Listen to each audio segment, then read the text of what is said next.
В Международный день защиты детей благотворительный фонд «Аяла» организовал праздничную экскурсию по Астане для юных атлетов. 54 учащихся спортивной школы-интерната Олимпийского резерва сначала прокатились на теплоходе по реке Ишим, а потом на автобусе отправились в двухчасовой тур по столице. В «Аяла» отмечают, что юные спортсмены уже защищают честь Казахстана на международных соревнованиях. С начала года подростки пополнили копилку наград, выиграв 283 медали.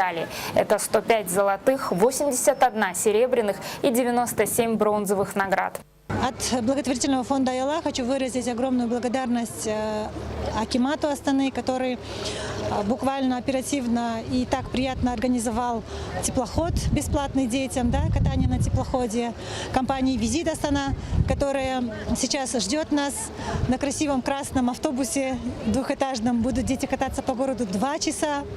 А также хотелось поблагодарить спонсоров, которые организовали нам питание. Это ирландский паб «The Leprechaun».